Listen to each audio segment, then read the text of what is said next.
If Nextcloud feels like overkill, and all you want is fast, simple file sharing in Unraid, this might be the tool you've been missing.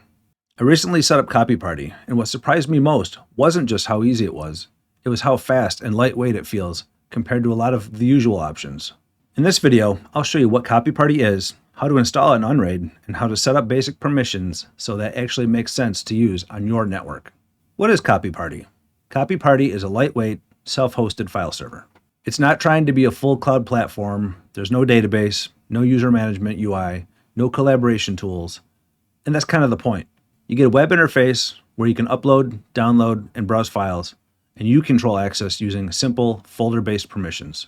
If your main goal is just moving files quickly and reliably, Copyparty does that extremely well. Copyparty isn't a replacement for Nextcloud or Google Drive. Copyparty makes sense when you want fast file transfers, you don't want a database, you don't want a complicated setup, and you just need files to move.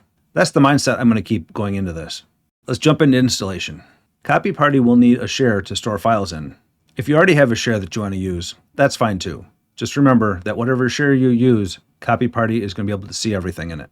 Let's go create a share first. In my Unraid dashboard, I'm going to head over to shares. I'm going to add a share. I'm going to name it Copyparty. Comment is optional. I'm just going to say data share or Copyparty. Pretty simple. I'll leave the rest on defaults and I'll hit add share. Now that it's created, I'm going to scroll down and I'm going to turn on the SMB export option to yes. For now, I'll leave the security on public. I'm just going to hit apply. I'm going to go create a couple folders inside of that share. Once you've got it set up, go ahead and hit done. I opened up my file explorer and I am in my demo server here. I'm going to open up the Copyparty folder.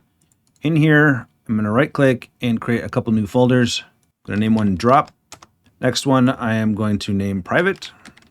And one more, I'm going to name public. That takes care of the share side of things. Let's jump back to Unraid. We'll go to the apps tab. I'm going to search for Copyparty. And I'll find the official container here and click install. You'll get this attention window saying that there's a config file that needs to be placed within here. We'll get to that in a moment. For now, just go ahead and hit OK. Let's jump right down to the web UI port. It's currently set for 3923. I'm going to scroll down, go to the Docker allocations, expand it, and make sure that port's available. Double click on it like usual. Hit Control F on the keyboard. Shows two results. They're both right here. Nothing down below. So that port's good to use. If yours is in use, you need to change it. I typically increment by one. So I'd go up to 3924. See if that's available. Once you find a port that's clear, we'll move on. Next down, we've got file storage. This part is important. Inside the container, Copyparty serves files from /w, which you can see right here below it. What we need to do is we need to map the location of the Copyparty share that we just created on Unraid. So I'll click into that file storage field up there, select everything after user, delete it out, click back in the field so it can bring up the browse option. We'll find Copyparty in the list, select it, then I'll click off this field somewhere just to deselect it. Next option down is the config path. That's in the app data location under Copyparty, and then the config file location inside of that. That's fine. We'll leave it alone. Once you're done there, go ahead and scroll down. I'm going to hide Docker allocations to clean it up. Then I'll hit apply. And while that's installing, why don't you come join us in Discord? I'll leave a link down in the description. When it's done, go ahead and click done. Now let's jump over to our Docker tab and see if it's running. You'll see it's running here. However, we still need to upload that config file. So if we go to the web UI, you'll see Copyparty refused to start due to a failsafe, invalid server config. So let's go fix that. Close out of that tab. I'm going to find the Copyparty icon, drop down, and we'll select stop just to stop the container. I've already created a config file, and I'll leave a link to it down in the description, so you can just go grab it there. If you'd like to edit it or view its contents, just use any text editor. Go back to Unraid, and I'm going to go to our shares tab. I'll find the app data location, click on the icon in front of it to browse the contents of it. We'll scroll down and I'll find Copyparty right there. Open that up. There's the config folder. I'll open that. Go to upload. Find the file in my downloads location. Click it and hit open. There you go. It's uploaded to the server. Now let's go start that container again. Go back to our Docker tab. We'll find Copyparty. Click the icon for it. Drop down and hit start. After the container starts, go ahead and open up the web UI. So drop down, select web UI, and here we are inside of Copyparty. You'd normally immediately see a file browser. However, if you use my config file, I've changed some settings to prepare us for a more secure setting in the future. In that config file, I've created a couple users. One is demo and one is admin. The password for demo is password. Real simple, not secure at all. Make sure you change that. Password for the admin is another super secret one, and it is super secret. Within that config file, I create a couple file locations. One's for public, one's for drop, and there's a private one. The private one is not listed here. It's private to the user, so you need to log in as demo to be able to see the contents of it, to even see the folder itself. From here, you can click on the public files or in the drop location. I already copied some files into the public location just so I can show you how things work here. It's real simple, the basics. Click on the folder to open it up. You can see all the contents in there. If you're going to download a file, simply click on it and it downloads. I don't need that, so I'll delete it. Copyparty does have some features where you can just display media directly within it. So if you find this one here, UPS image, click on it, it just shows you the image right away. Adding files is just as easy. You just grab something from your desktop, drag it in. This is a public file where you can only look at files. You can't add anything to it. It says you don't have write access. Drop it. Sorry, you can't write it there. Pretty simple. Click back in root, takes us back to the main page here. If we go down to the drop location, here we do have write access. We can just drop it in. This is a drop location only. It works great if you have files that you want your friend just to drop in. You can just give them the address. They can go there, drop it in. Nobody can see what's in there, just you. So once you log in, you can see it.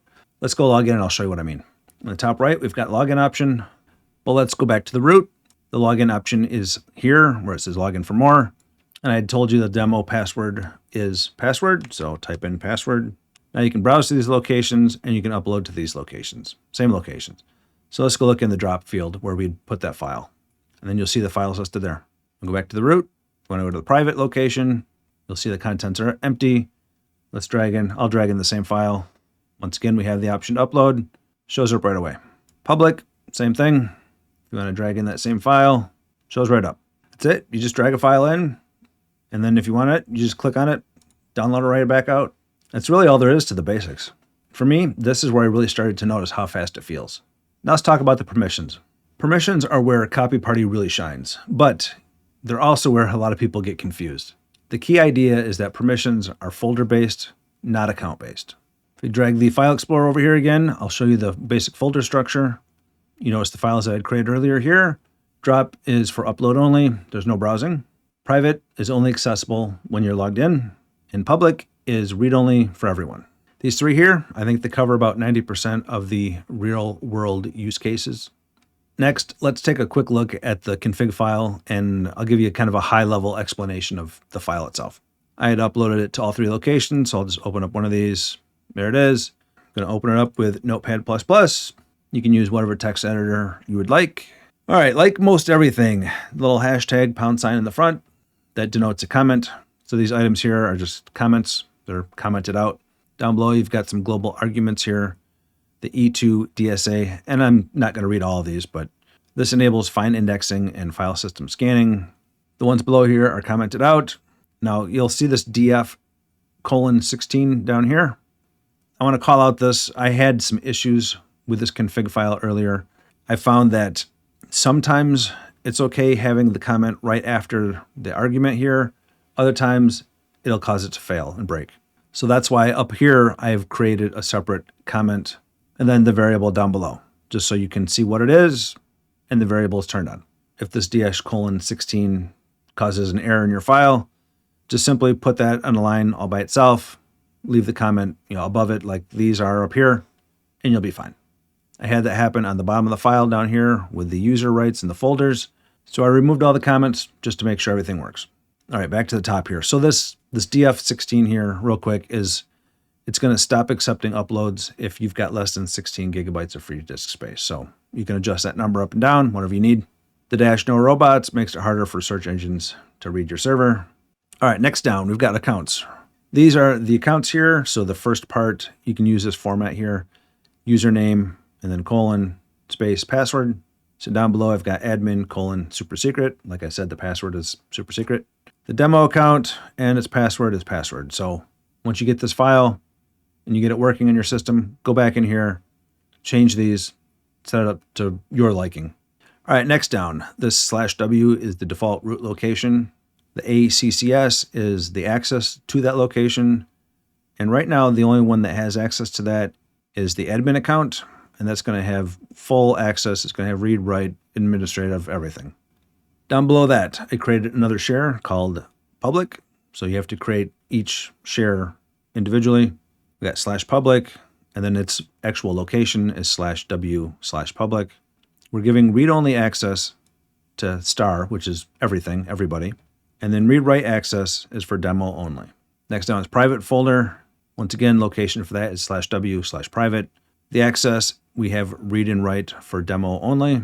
And then the drop location, got a flag set there for no directory, so it doesn't show the contents of it.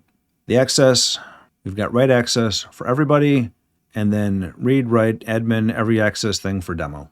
If you need any more folders, you just copy the structure here, do the same below, set the read, write access however you want it set up, save it, start Copyparty back up, and you'll be good to go.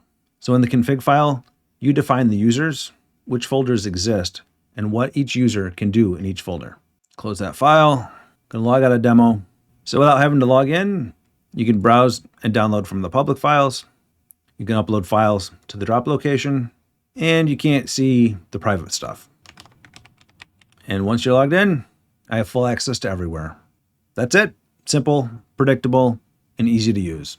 Right now, the setup is for LAN only, and that's intentional. You can expose Copyparty to the internet, but you shouldn't do it casually. In the next video, I'll show you how to safely expose Copyparty for remote access using a reverse proxy without opening ports directly or making your server public by accident. If you want fast, no-nonsense file sharing on Unraid, Copyparty is absolutely worth checking out. If this helped, give it a like. It really does help the channel. If you want more Unraid content, subscribe and check out the Discord link below. And if you'd like to support the channel directly, consider becoming a Patreon. Patreon members get early access to my videos, and they are ad and sponsor free. And in the meantime, check out one of these next. And I'll see you in the next one.